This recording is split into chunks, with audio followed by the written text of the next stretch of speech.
Hello everyone, I am Lily Parker. Today we're going to watch a graphic horror film, The Ripper Asterisk. There's a reason this might be disturbing. Some scenes may cause discomfort, so we don't recommend watching it while eating. One late night, a meteorite hurtles towards Earth, breaking apart and burning after passing through the atmosphere, crashing into a forest in a remote American town. Inside the broken meteorite are steaming, mushy flesh. Uncle Yang, after arguing with his wife Zioya, goes to a bar to drown his sorrows. Ahua from the town happens to be there too, also drinking heavily. After a drunken night, they stumble into the woods. Uncle Yang, an upright and good man, suddenly feels guilty towards his wife and changes his mind. He intends to go straight home, but his peripheral vision is drawn to an unidentified object on the ground, a broken. Something seemed to crawl out of the meteorite shell, leaving a trail of slimy residue on the ground. Following the trail, Uncle Yang discovered a wriggling white worm. Its enormous size made Ahua feel nauseous. She urged Uncle Yang to leave, but out of curiosity, he kept poking the worm's body with a twig. The needle-like worm burrowed into Uncle Yang's body, and he collapsed in agony, convulsing. The worm inside him, however, crawled through his blood vessels into his brain. Just when Ahua thought Uncle Yang was dead, he miraculously revived, then coldly left, drove home, and like a starving ghost reincarnated, took all the meat from the refrigerator. The next day, Zioya woke up from her sleep and found Uncle Yang's car downstairs, but Uncle Yang was nowhere to be seen. In fact, Uncle Yang was lying happily rolling around in a pile of hay in his warehouse. However, the noise from upstairs ruined her wonderful nesting time. She went to the living room and saw Zioya playing soothing music and arguing with him. Uncle Yang glanced at their wedding photo and immediately burst into tears. After a fierce battle, Zioya was impressed by Uncle Yang's unprecedented skills, but Uncle Yang stood in the lean meat section of the supermarket and began a passionate shopping spree. When Zioya returned home from get-off work, she found the basement door inexplicably locked. To dispel her suspicions, Uncle Yang explained that there was a birthday surprise prepared for Zioya inside. Although Zioya's birthday was 2 months away, he did not ask any further questions. After Zioya left, Uncle Yang was dizzy from hunger. He staggered out of the house and made eye contact with the neighbor's fat and thin dogs. However, after a howl and a biting, Uncle Yang's hunger not only did not improve, but seemed to get worse. Hearing Zioya's energetic voice coming from the bathroom, he couldn't help but move closer and then revealed 2 stationary tubes. Because of the frosted glass, Zioya could not see Uncle Yang's abnormality. An hour later, the deer hunting festival was about to begin. The men had originally planned to participate together, but Uncle Yang was so hungry he was almost losing his mind. Because of his love for Zioya, he couldn't bring himself to do it. He could only make an excuse about having to work and hurriedly left. When Zioya arrived at the deer hunting festival celebration, Uncle Yang found his target, Ahua, who wanted to have a one-night stand with him. Ahua was already married, but things just happened to be like this. That night, only she and her child were home. Looking at the baby still being held tightly, Uncle Yang felt safe and entered the house. Then, while Ahua was in a daze, he unbuttoned his shirt. When Zioya returned home after the deer hunting festival, she was surprised to find that the lights were off. Just as she was wondering what was going on, Uncle Yang suddenly appeared in front of her. However, her husband's once handsome face was now covered with blisters in the moonlight. Zioya was both scared and worried. She wanted to take Uncle Yang to the hospital, but he refused, lying that he had just been stung by a bee and had an allergic reaction. He said he had already seen a doctor and gotten medicine. The next day, Zioya was still worried and called the doctor to ask. However, the doctor was completely baffled. She hadn't seen Uncle Yang for a year, so seeing a doctor was absurd. Zioya drove home with questions in her mind.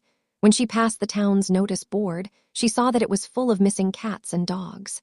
Uncle Yang, whose lie about the notice had been exposed, was in the basement filling garbage bags with meat.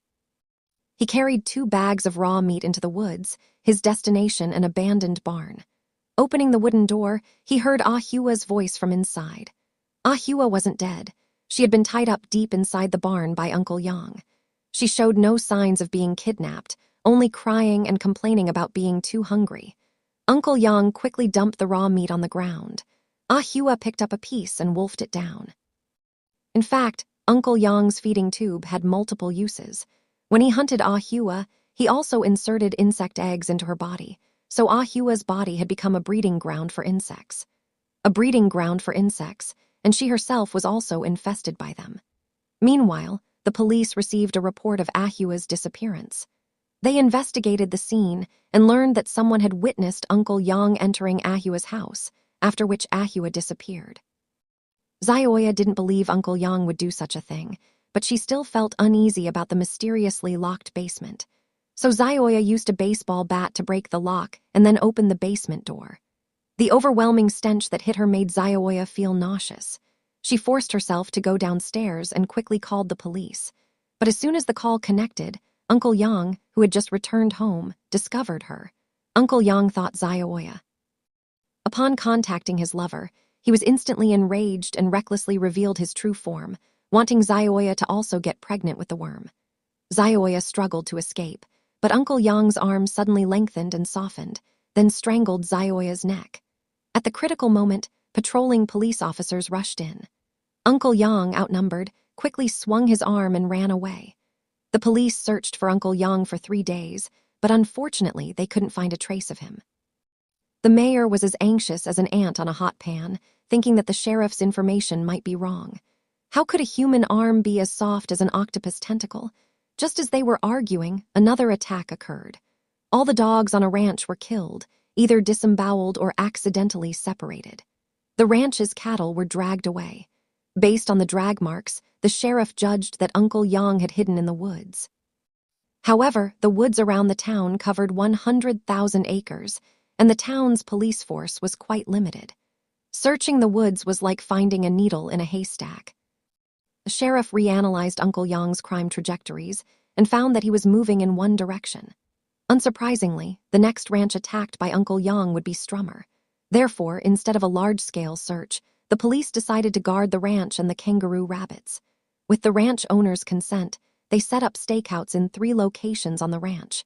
Ya also participated in the arrest. She wanted to rescue Uncle Yang and take him to see a doctor. They staked out the area from day to night. Uncle Yang finally appeared, but the enormous figure before them was no longer Uncle Yang. Everyone trembled with fear. Ya, however, rushed forward first, hoping to use their marriage to awaken Uncle Yang's rationality. Uncle Yang was almost persuaded by her, but seeing the surrounding police and the dark muzzles of guns, Uncle Yang knew that if he surrendered, he would only face death. So, when a junior policeman stood in front of him, he quickly cleared away the obstacles and braved the hail of bullets. The police scrambled into the woods, following his tracks to the abandoned bone silo. Initially suspecting a trap, they cautiously opened the door, only to be met with a nauseating stench and the sight of the missing Ahua. Ahua had bumped into a ball, surrounded by rotting flesh. Facing the police who came to rescue her, Ahua showed no joy. She was simply too hungry. The sheriff wanted to take Ahua to the hospital, but just as she crumbled, Ahua split open. There really was a trap. The sheriff and Zioya, having covered their mouths and noses, hadn't been burrowed into by insects. Although the mayor had eaten one insect, fortunately, possessed a strong will and, despite feeling nauseous, managed to retain its consciousness. However, the insect nest did not disappear. They crawled out of the forest and arrived at the ranch owner's house. The ranch owner's eldest daughter, Zioachan, was taking a bath and enjoying the rare tranquility of the night. Unbeknownst to her, an insect had silently crawled into the bathroom while she was resting with her eyes closed. Recognizing this, Zioachan grabbed the insect's body with all her might. However, in just a moment of contact, strange memories flooded her mind. Scenes of alien insects devouring and slaughtering, to Uncle Yang being parasitized and preyed upon. Zioachan felt as if she had personally experienced it all, but she did not succumb to it. After pulling the insect out of her mouth, she quickly slammed it against the wall and then started using a curling iron to strike the deformed and monstrous insect. The instantaneous high temperature scalded the insect, causing it to squeal wildly, and it quickly turned into a lump of cooked flesh. After dealing with the danger, Zioachan instinctively looked for her mother, but when she opened the bathroom door, she was met with an insect nest invasion. Her entire family had been parasitized by the insects, and the door was blocked.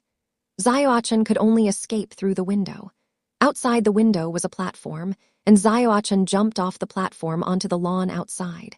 But the insects still did not let her go. Chun rushed to her nearby car, but without the keys, she could only watch helplessly as the car was engulfed by the insect nest. Meanwhile, the sheriff and Zioia escaped the nest. She immediately tried to call for help, but there was no signal. She could only ask Zioia and the mayor to take care of her unconscious companions while she went out alone to find assistance. On her journey, she encountered a wild deer parasitized by the insects and was terrified, quickly changing routes to leave. Unexpectedly, shortly after she left, the unconscious policemen awoke. They didn't attack Zioia, but kept apologizing, seemingly controlled by Yangshu. However, apart from Zioia, all other living people appeared as objects to them. Zioia mustered her courage and raised her gun. Zioia was bewildered and couldn't believe her husband's consciousness had transferred into someone else's body.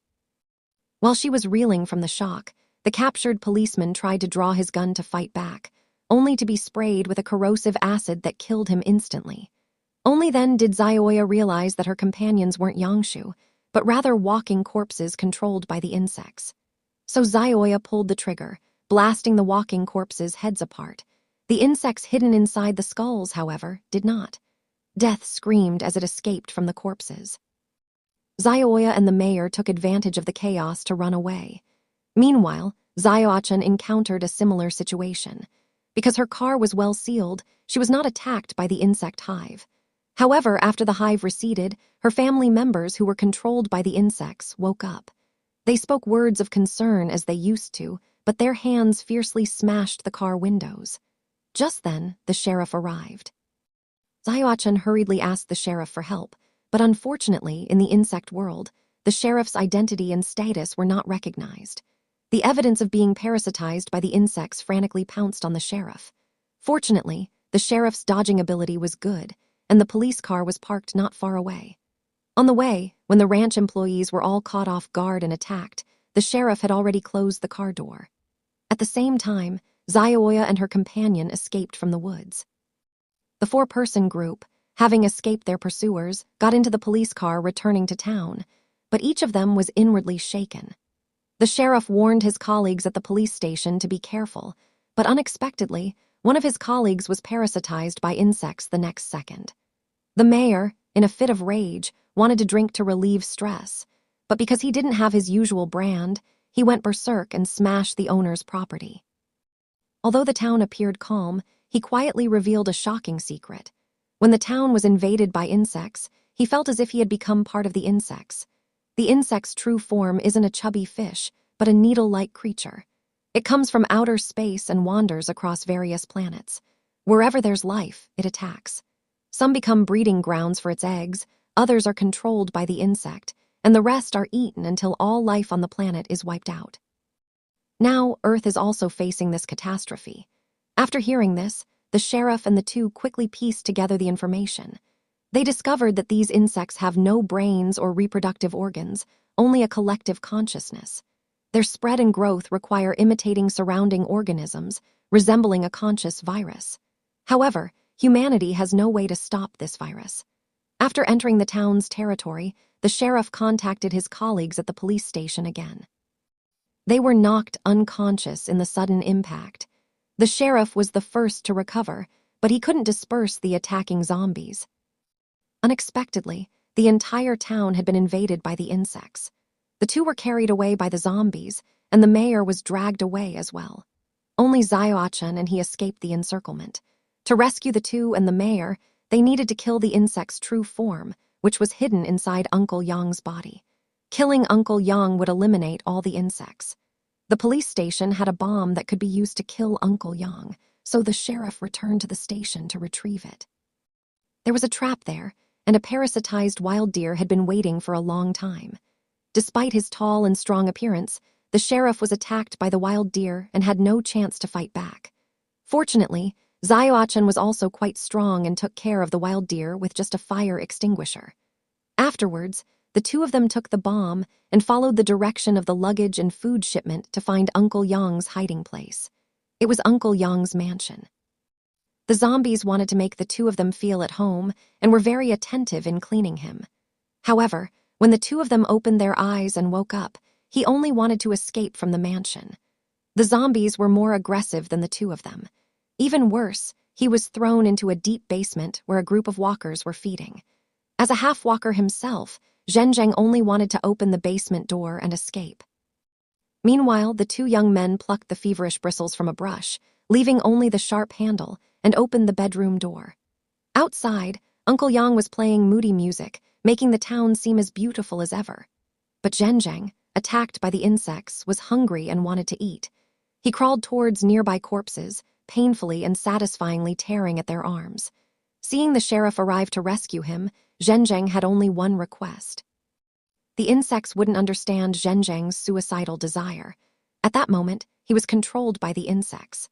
Uncle Yang had grown so enormous it nearly burst the hall of the mansion, yet a steady stream of controlled minions continued to swarm towards him, merging with him and making him even larger. Looking at Uncle Yang like this, Xiaoya couldn't help but wonder if he was still her husband. The Uncle Yang who loved her so deeply was dead. Uncle Yang before her, so affectionate, was merely a monster created by the insects imitating him. Although Xiaoya was afraid of him, she didn't back down out of fear. Instead, she took advantage of Uncle Yang's closeness, stabbing the tip of the brush handle into his body when they were in close proximity. The instant pain enraged the insect. It flung Xiaoya away and then strangled her again. Tightening Xiaoya's neck, the sheriff and Xiaochan arrived just in time for the crisis. The bomb was useless. To make matters worse, Uncle Yang was angered by the sheriff. There happened to be a gas canister next to the sheriff, and he immediately thought of a way to retaliate. Since the feeding tube was a passage, could he also fill it with gas? So he inserted the top of the feeding tube into the gas canister's outlet and turned on the valve. Gas instantly rushed into Uncle Yang's body through the feeding tube. The worm finally realized the danger and quickly withdrew the feeding tube. Naturally, it ate enough gas inside him to cause an explosion. At this moment, the little dwarf raised his gun and stared into Uncle Yang's affectionate eyes. Without hesitation, he fired the gun. With the explosion of Uncle Yang's body, the insect that had plagued the entire town finally died, and the people it controlled collapsed one after another. Although the sheriff was very close to Uncle Yang and even had his esophagus pierce his abdomen, he was lucky enough to survive the explosion. Xiao Yao and Xiao Chun were also unharmed. They opened the mansion's door, looked at the corpses scattered outside, and, facing the beautiful sunrise on the horizon, supported each other as they walked towards the hospital where the crime had occurred. The plot of the movie Tearing Man ends here. Although it is well known as a B-movie horror film, watching the entire movie reveals that its plot is unreserved. James Guan's writing style leans more towards science fiction comedy.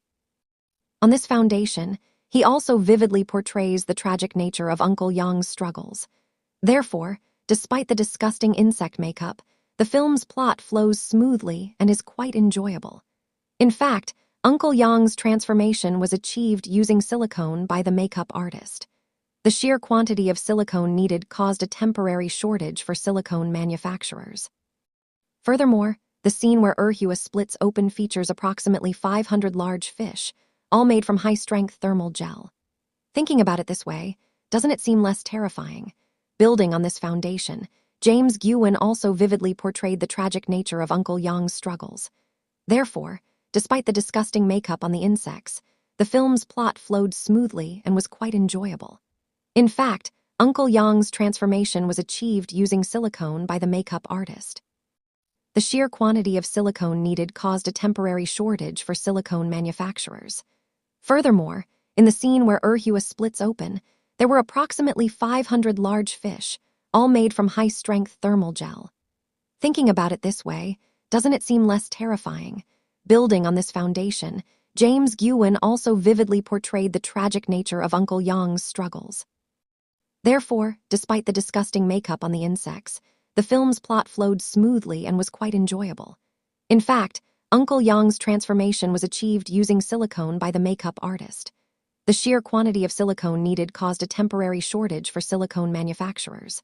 Furthermore, in the scene where Erhua splits open, there were approximately 500 large fish, all made from high-strength thermal gel. Thinking about it this way, doesn't it seem less terrifying? Subscribe next video upload.